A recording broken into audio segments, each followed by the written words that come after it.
ছাত্রদেরকে বলে থাকি যে ওস্তাদের পাশে থাকবা এবং ওস্তাদরা কিভাবে চলাফেরা করে। সব ওস্তাদ নয়, বিশেষ করে যে ওস্তাদের সাথে আমার মহব্বত আছে বা তার উপর আমার বিশ্বাস আছে, একিন আছে, আমাদের ভালো ফ্যামিলির লাইনে, আমাদের লাইনে, জাহেরি বাতিল লাইনে, তো ওই ওস্তাদের পাশে থাকি। শিক্ষা যথেষ্ট নয়, দীক্ষা ছাড়া। দীক্ষার প্রয়োজন বেশি, আর দীক্ষা শিক্ষার দ্বারা আসে না, দীক্ষা আসে সৌবতের দ্বারা। শিক্ষার দ্বারা জ্ঞান বাড়ে, আলো বাড়ে। যে লাইনের সে ওই লাইনে সচল হয়ে যায়, চতুর হয়ে যায় শিক্ষার দ্বারা। চোরের কাছে যদি শিক্ষা থাকে তো হে খুব বড় ডাকু হয়ে যাবে। শত সহস্র চোরে যা করতে পারবে না, একটা শিক্ষিত চোর কলমের আগা দিয়ে এর চাইতে বহুগুণ বেশি কি মুহূর্তের মধ্যে কামাই করে। এই কারণে জ্ঞানের দ্বারা শুদ্ধি আসে না, জ্ঞানের দ্বারা চতুরতা আসে, চালাকি আসে। শয়তান বড় জ্ঞানী ছিল, শয়তানের মধ্যে পুরো এলেম ছিল, শুদ্ধি ছিল না, যার কারণে আল্লাহ পাকের সাথে সে বিতর্কে মশগুল হয়েছে, বিতর্কে লিপ্ত হয়েছে। আল্লাহ পাক বলছেন আমি হুকুম করছি তোকে সজদা করার জন্য, তুই কেন করিস নাই? সে সেখানে কি যুক্তি তর্ক শুরু করছে, কারণ তার মধ্যে কি ছিল না? দীক্ষা ছিল না, শুদ্ধি ছিল না। আর হযরত আদম আলাইহিস সালামকে আল্লাহ পাক বলছেন আমি তোমাকে হুকুম করছি, কেন তুমি এটা করছো? রব্বানা যালামনা আনফুসানা ওয়া ইল্লাম তাগফির লানা ওয়া তারহামনা লানাকুনান্না মিনাল খাসিরিন। আছে না আল্লাহ? এর সাথে সাথে বস নিজের দোষ স্বীকার করছে, শুদ্ধি ছিল। এই কারণে ছাত্রদেরকে বলি যে দীক্ষা অর্জন করা দরকার, ওস্তাদদের সংসর্গে সৌগতে থাকিও। মাদ্রাসা, আমাদের এই ধরনের মাদ্রাসাগুলোর মধ্যে আবাসিক নিজাম রাখার মূল লক্ষ্য হচ্ছে সৌগত, যেন ওস্তাদদের সংসর্গ পায়। সংসর্গ সবচেয়ে গুরুত্বপূর্ণ একটি বিষয়, পরিবেশ সবচেয়ে গুরুত্বপূর্ণ একটি বিষয়। যে ছাত্রদেরকে বলি থাকি, এরা তো শিশু কিশোর, আমরা এখানে তো বড় ছাত্র আছে, ওদেরকে বলি থাকি। ছাত্রদের অভিভাবকদেরকে বলি থাকি হক্কানি রব্বানি কোনো না কোনো একজন আলেমের সাথে সম্পর্ক রাখি। আমি জ্ঞানী, আমি বুদ্ধিমান, আমি শিক্ষিত, আমি শিক্ষক, আমি মেধাবী, আমি বহু কিছু জানি, সন্দেহ নেই, এটার মধ্যে সন্দেহ নাই। কিন্তু গুণায়নের জন্য, দীক্ষা অর্জনের জন্য, শুদ্ধি অর্জনের জন্য শুদ্ধ মানুষের সাথে আপনাকে সম্পর্ক রাখতে হবে। এলেম যেরকম ধারাবাহিকভাবে অর্জন করা ছাড়া অর্জন হয় না, দীক্ষাও, গুণ, আমল, শুদ্ধিও ধারাবাহিকভাবে কোনো ওস্তাদকে ওস্তাদ মেনে অর্জন করা ছাড়া অর্জিত হয় না। এই কারণে কোরআনে কারীমের মধ্যে আল্লাহ পাক ইরশাদ করেন ওয়া কুনু মা'আস সাদিকিন, সাদিকিনদের পাশে থাকেন, কাছে থাকেন। আমার ওস্তাদ ছিলেন হাতিয়ার হযরত মুফতি সাইফুল ইসলাম সাহেব রাহমাতুল্লাহ আলাইহি। উনি বলতেন ওয়া কুনু মা'আস সাদিকিন, মানে সাদিকিনদের সাথে লেগে থাকি কিছু অর্জনের জন্য, নামের জন্য নয়, দুনিয়ার জন্য নয়, খানা পিনার জন্য নয়, সুন্দরভাবে চলাফেরার জন্য নয়, হাদিয়া তোফার জন্য নয়, কিছু অর্জনের জন্য, শুদ্ধি অর্জনের জন্য, তাকওয়া অর্জনের জন্য, আখলাক অর্জনের জন্য, আমল অর্জনের জন্য, দীক্ষা অর্জনের জন্য তুমি দীক্ষা ওয়ালাদের সাথে লাগে থাকি। যে ছাত্রদেরকে এই কথাটি বলি আমি, যে ওস্তাদের মধ্যে যে ওস্তাদ আলহামদুলিল্লাহ আমলে, আখলাকে, এলেমে, তাকওয়া তাহারাতে আমার বুঝ ব্যবস্থা অনুযায়ী আল্লাহ রহমতে ওস্তাদ ঠিক আছে। ওর পাশে থাকার জন্য আমি আহ্বান করতে চাই। ছাত্রদের অভিভাবকদেরকেও বলতে থাকি যে আপনারা নিজের সন্তানদেরকে সঠিক লাইনে পরিচালনার জন্য, এদেরকে আলোকিত একটি ভবিষ্যৎ হাতে উপহার দেওয়ার জন্য আমরা যারা অভিভাবক আছি, আমাদের অভিভাবকদের জীবনও আলোকিত হইতে হবে। তাহলে আমরা যেন কোনো না কোনো একজন ভালো, আমার ধারণা অনুযায়ী আমলি, আমার ধারণা অনুযায়ী তাকওয়া ওয়ালা, আমার ধারণা অনুযায়ী বুজুর্গ, এই ধরনের কোনো একজনের সাথে সম্পর্ক রেখে পরামর্শ করে জীবনটুকু কাটানোর চেষ্টা করবেন। এটা ছাত্রদের অভিভাবক। এক নম্বর কথা বললাম।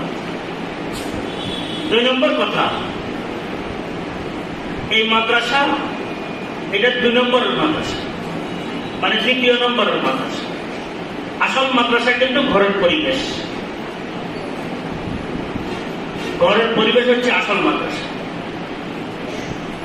এখানে হয়তো কোনো ছাত্র 3 বছর থাকবে, 4 বছর থাকবে, নাকি এরপর আবার ঘরে যাবে, বাড়িতে যাবে, কিন্তু বাড়িতে তার আল্লাহর রহমতে ঘরের পরিবেশ তার জন্য হচ্ছে আসল মাদ্রাসা। এখানে ওস্তাদরা যতক্ষণ পর্যন্ত ধরাধরি করবে ততক্ষণ পর্যন্ত ঠিক থাকবে। ঘরে যাওয়ার পর অটোমেটিক ঘরে কি এসে যাবে। আল্লামা রুমি রহমতুল্লাহ একটি দৃষ্টান্ত দিয়েছেন, বলছেন একটি ময়না পাখিকে কিছু বুলি শিখায়। আগে থাকতো জায়গায় জায়গায় ময়না পাখিকে বুলি শিখে। ময়না পাখি এই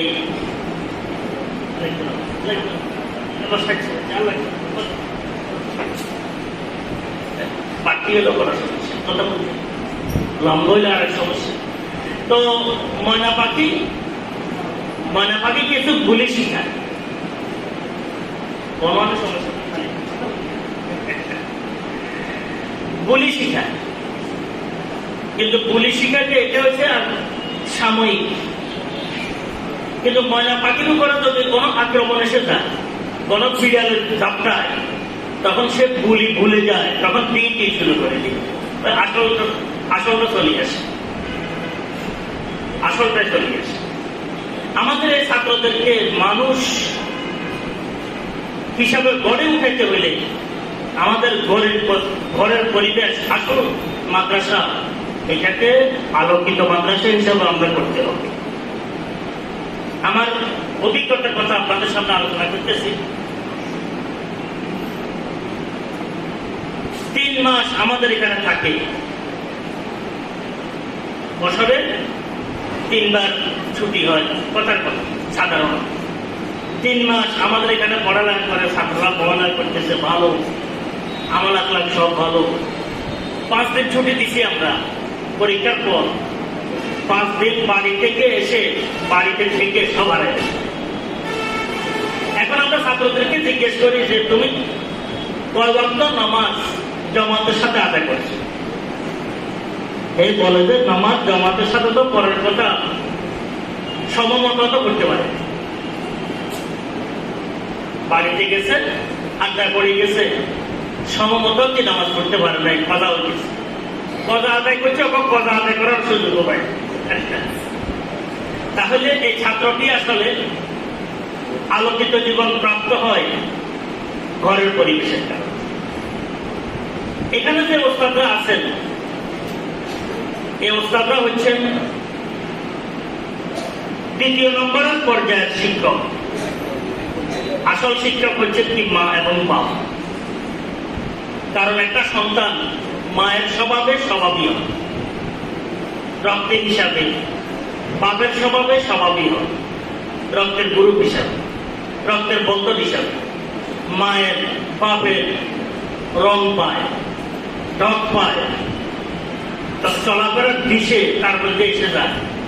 কত কামত মা এবং বাপের হয়, আওয়াজ মা এবং বাপের হয়, মেজাজ মা এবং বাপের থাকে, ঠিক আছে না? আসল শিক্ষক মা এবং কি বাপ। মা যদি দিলদার হয়ে যায়, নামাজি হয়ে যায়, বাপ যদি দিলদার হয়ে যায়, নামাজি হয়ে যায়, তো সন্তানদের উপরে বেশি মেহনত করা লাগে না। এটা রক্তের টানে কি এগুলা গ্রহণ করিবে, রক্তের টানে গ্রহণ করিবে। আর আমরা ওস্তাদরা ছাত্রদেরকে দিতে দিতে বলতে বলতে বলতে বলতে ভিতরের ঢুকানিটাও বড় কঠিন হইয়া যায়। আর ঘরের মা এবং বাপের বিষয়গুলো অনায়াসে সে কি গ্রহণ করতে পারে, তার মধ্যে এসে যায় মায়ের স্বভাব, বাপের স্বভাব, মায়ের মেজাজ, বাপের মেজাজ, মায়ের রং, বাপের রং, মায়ের কদকামত, বাপের কদকামত, মায়ের আওয়াজ, বাপের আওয়াজ, মায়ের বুঝ ব্যবস্থা, বাপের বুঝ ব্যবস্থা, রক্তের গুরু, বিভিন্ন বিষয়গুলো আল্লাহ বাপের কুদরত।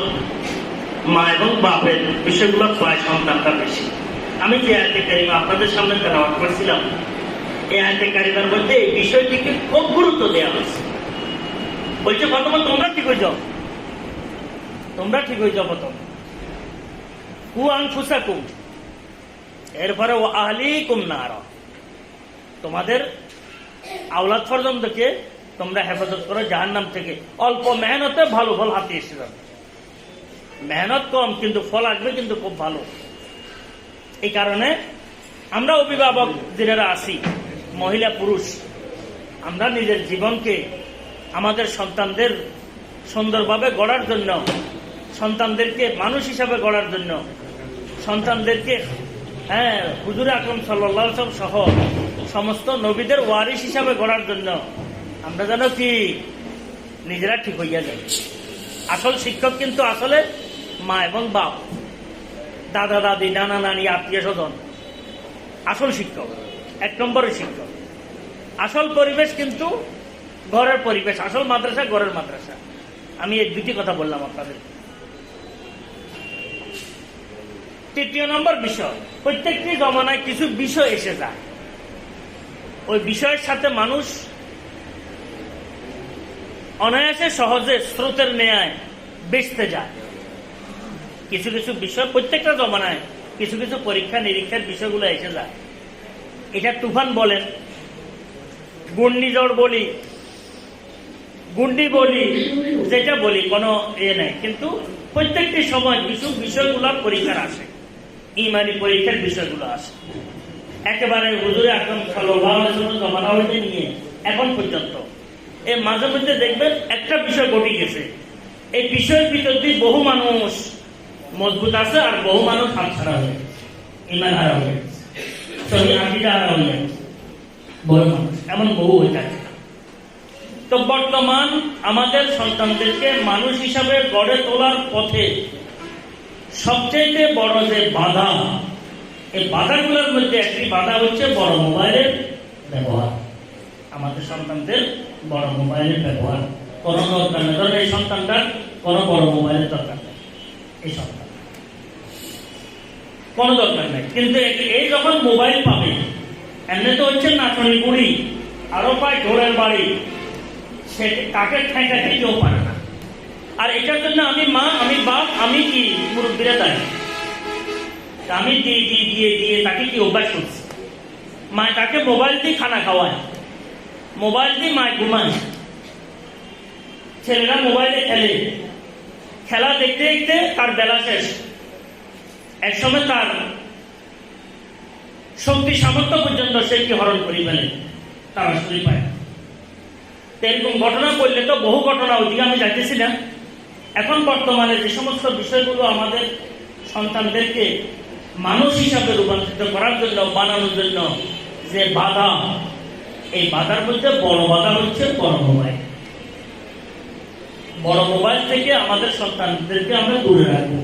আমি আল্লাহর রহমতে বহু মেহমান জমত আসেন, কথাবার্তা হয়, আমি ফ্রিভাবে চলার চেষ্টা করি, শারীরিক সুস্থতা থাকলে বহু সময় মেহমান দেন।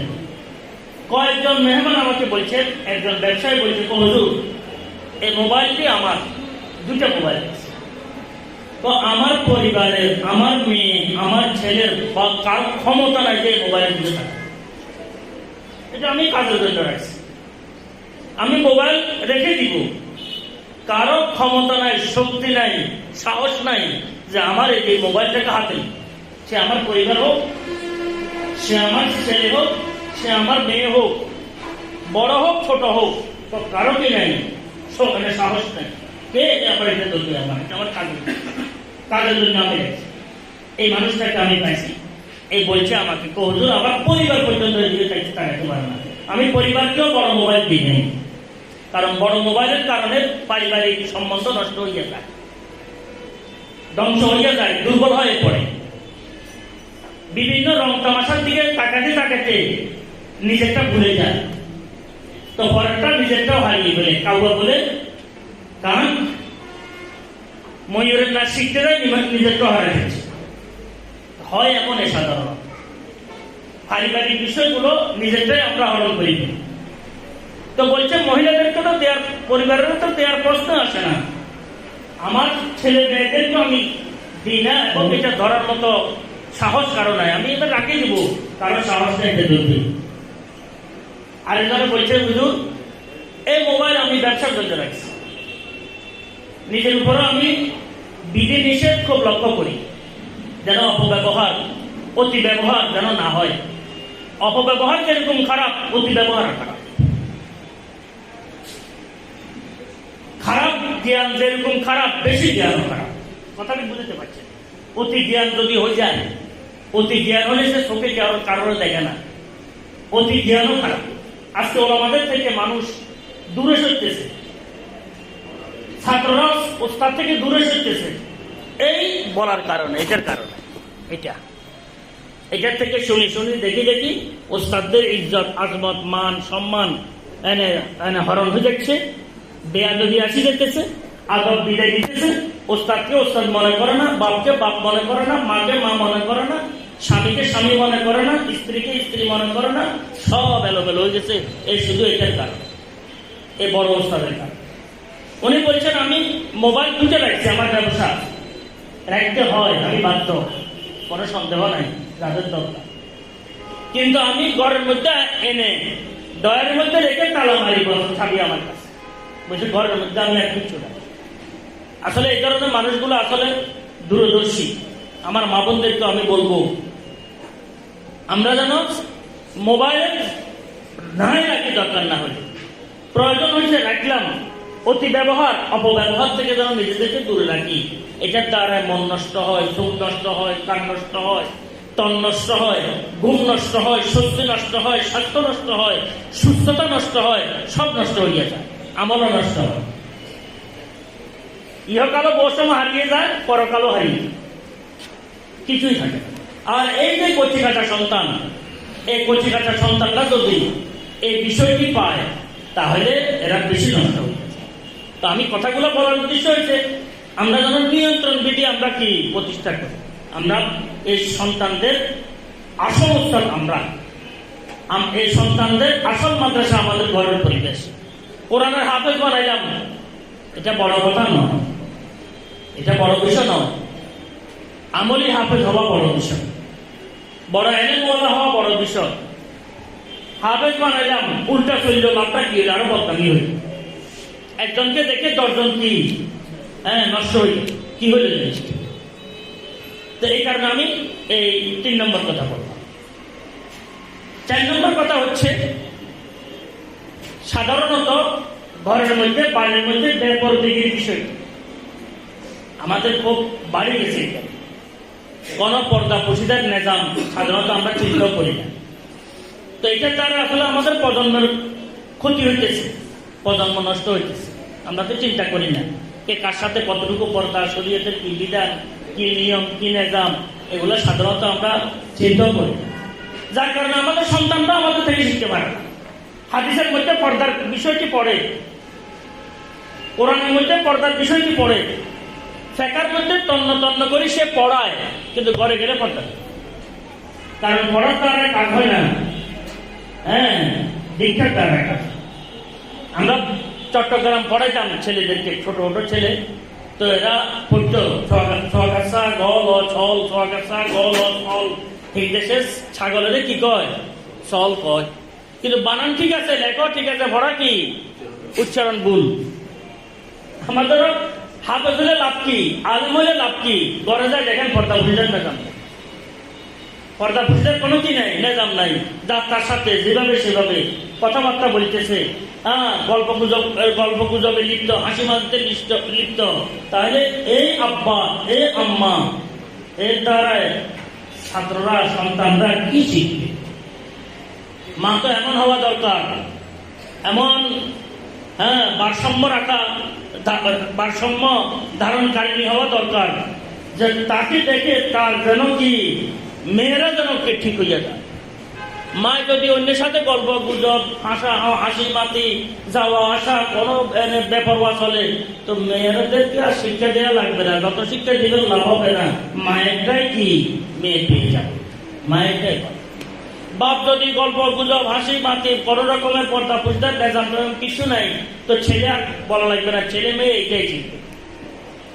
এভাবে বিভিন্ন অনুষ্ঠানের মধ্যে নেয়া ছেলেদেরকে, আজকে অমুকের বিবাহ, কালকে অমুকের বিবাহ, পরশু অমুকের বিবাহ, ও শালার ঘরের কি তার বোনের বিবাহ, ও শালির ঘরের তার বেয়ানের বিবাহ, এইভাবে করতে করতে সন্তানকে আজকে এই বিবাহে, কালকে অনুষ্ঠানে, পরশু এই অনুষ্ঠানে। আর অনুষ্ঠানগুলো তো এখন বর্তমানে আপনাদের জানা আছে, শরীয়তের নিজাম নজম অনুযায়ী সাধারণত অনুষ্ঠান কি কিছুই নেই। আর নামাজ যারা পড়ে 5 ওয়াক্ত না, এরাও নামাজ পড়ে না। পর্দা পুরুষদের মতো চলার যে সমস্ত মহিলাগুলা ঘরোয়া পরিবেশের চেষ্টা করে, এরাও সেখানে গেলে কি হয়ে যায়, বেপরোয়া হইয়া যায়। তাহলে আমাদের সন্তানদেরকে যদি আমরা অনুষ্ঠানের মধ্যে নিয়ে থাকি, এটা আজকে এখানে, কালকে এখানে, পরশু এখানে, হুজুরের কাজের ছুটির জন্য আসে বসে থাকি, হুজুর 1টা দিনের ছুটি দেন, 2টা দিনের ছুটি দেন, এই যে হুজুর তো বাধ্য হয়ে যায়, তখন আমার সন্তানগুলা নষ্ট হয়ে যায়। তো এই কারণে যারা মা, যারা বাপ, যারা অভিভাবক, দাদা দাদি, নানা নানি, আত্মীয় স্বজন, ঘনিষ্ঠ রক্তের বন্ধনে আবদ্ধ, তারা কিন্তু নিজেদের প্রজন্মের ঐতিহ্য রক্ষার্থে বহু কিছু করতে হয় মনে না চাইলেও, বহু কিছু ছাড়তে হয় মনে চাইলে। কয়েকটি কথা আপনাদের সামনে আমি আলোচনা করলাম। 1 নম্বর কথা, ছাত্রদেরকে বলছি যে কোনো ওস্তাদ আমলি আখলাকি পড়ালেখার দ্বারা এমন কিছু হয় না সোহবত ছাড়া। আমাদের এই সমস্ত দিনী মাদ্রাসাগুলোর মূল পরিবেশ, মূল উদ্দেশ্য হচ্ছে সোহবত, কিন্তু সোহবত সাধারণত আমরা হারিয়ে ফেলছি। সবকিছু আছে, সোহবত নাই। আসলে মাদ্রাসাগুলো সোহবতের জন্য 24 ঘন্টা ওস্তাদদের পাশে থাকে, ওস্তাদদের লেখালেখি থাকে সোহবত পাওয়ার জন্য। এখন আমরা সোহবতের কি চিন্তা ভাবনা, আমরা অভিভাবক যারা আছি, আমরা সোহবতের বিষয়টিকে আমরা প্রধান করি। 2 নম্বর কথা বলছি, এটা হচ্ছে আপনার 2 নম্বরের মাদ্রাসা, দ্বিতীয় পর্যায়ের মাদ্রাসা, আসল মাদ্রাসা গড়ের পরিবেশ। পাশাপাশি বলছি, এখানে শিক্ষক যারা আছেন, এরা হচ্ছেন 2 নম্বরের শিক্ষক। আসল শিক্ষক হচ্ছেন মা, বাপ, দাদা দাদি, রক্তের বন্ধনে আবদ্ধ যারা, এটা মা বাবা হচ্ছে আসল মেয়ে, এরা হচ্ছে আসল শিক্ষক। এদের চলাফেরা আবহাওয়ায় সন্তানরা ইনশাআল্লাহ ঠিক হয়ে যায়, এদের চলাফেরা আবহাওয়ায় সন্তানরা নষ্ট হয়ে যায়। এলেম কালামের বড় কিছু নয়, যদি কোনো মা ভালো হয়, বাপ ভালো হয়, এলেম কালাম কম হলেও সন্তান আল্লাহর রহমতে ভালো হবে। আর যদি মা উল্টো হয়, বাপ উল্টো হয়, তাহলে এলেম কালাম বহু বেশি হইলেও সেখানে ভালো হওয়াটা কঠিন হয়ে যায়। এবারে যেমন গাছ তেমন কি ফল, গাছ যে মানের হবে, ফলও সে মানের হবে, এটা কিন্তু আমরা মনের মধ্যে বসাই। 3 নম্বর কথা বলছিলাম, মানুষ হিসাবে বর্তমান ছাত্রদেরকে গড়ে উঠানো অতীতের তুলনায় কঠিন। এর মধ্যে এটা কঠিন কাজ, কিন্তু অতীতের তুলনায় কঠিন হয়ে গেছে। কঠিন হওয়ার মূল যে বিষয়গুলো, বাধাগুলো, তার মধ্যে 1 নম্বর মোবাইলের বিষয়টি করলাম। আমরা আমাদের সন্তানদের থেকে মোবাইলের বিষয়টি দূরে রাখি, আমরা এদের কোনো দরকার নাই। আমরা সন্তানের পাশে মোবাইল ব্যবহার না করি, আমরা সন্তানের কাছে মোবাইলের নিকটে মোবাইলের নিমগ্নতায় না থাকি। খুব লক্ষ্য রাখবেন, মোবাইলের নিমগ্নতা থাকলে ব্রেন থেকে তো এমনি টানি ফেলে। আপনি চাইয়েন যেদিন মোবাইল দেখেন না কি ঘুম আসে, যেদিন মোবাইলের নিমগ্নতা থাকে এদিন দেখবেন ঘুম আসলেও লাগে যে নদীর পানির উপরে বাইতেছেন, ঘুম গভীর ঘুম নেই, স্বাস্থ্য নষ্ট হয়ে যায়। এই কারণে সন্তানদের খাতিরে মোবাইলের নিয়ন্ত্রণ বিধি প্রতিষ্ঠা করা প্রত্যেকটি অভিভাবকের উপরে কর্তব্য দায়িত্ব, এটা আমরা লক্ষ্য করা। 14 নম্বর কথা বলছি, পর্দা পুশিদার নিজাম। মায়েদের জন্য, বাপেদের জন্য পর্দা পুশিদার নিজাম যেন আমরা রক্ষা করি, তাহলে আমাদের সন্তানরা অল্প এলেম হইলেও ইনশাল্লাহ সন্তানরা আমলি হবে, দীক্ষা পাবে আল্লাহর রহমত।